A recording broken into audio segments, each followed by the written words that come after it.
One of the most satisfying feelings when playing Bloons is when you find a perfect spot to place your tower to make it as efficient as it possibly could be. But with the addition of the map editor, we can take this even further and design maps more perfect than any Ninja Kiwi map.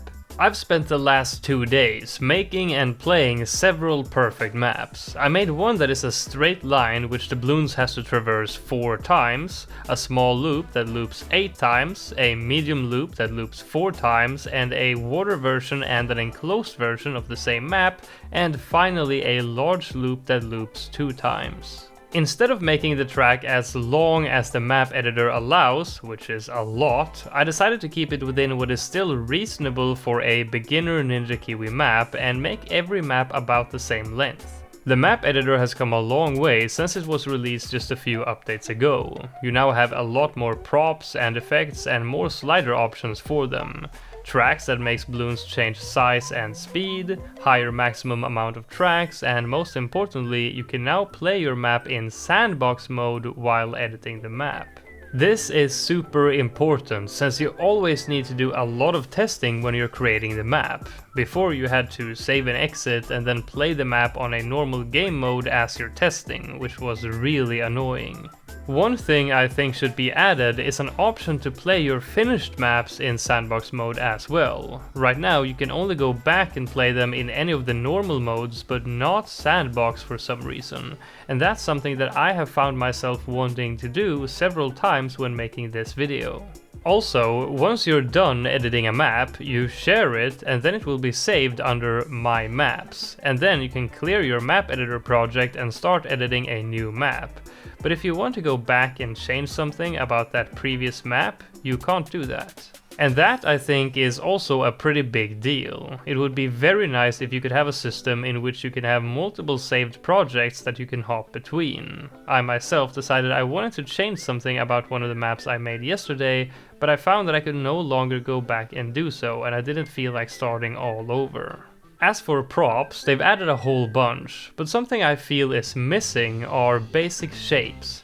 For example, you will see one of the maps I made was for the Apex Plasma Master, Ultra Jug and Poseidon because it's enclosed so that the projectiles won't escape. The prop I needed to use was sort of a moon-shaped bush object, which I had to use a lot of to create the shape of a circle.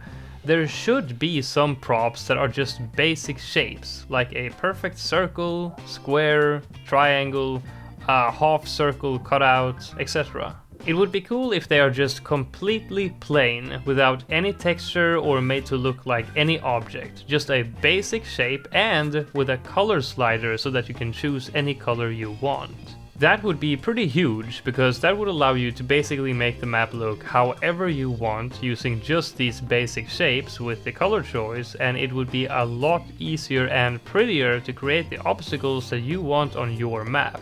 I spent some time looking at the map browser, and it's incredible how many fantastic maps the community has made using the existing resources. Everything from pure art to super difficult maps and just regular maps with great track design. I hope that Ninja Kiwi will host a map creation competition in the future where the best maps gets put in the game.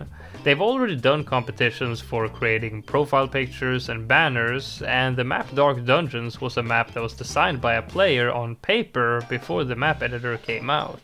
If such a competition was hosted, I have no doubt there would be tons of people competing to be the one that gets their map put in the game.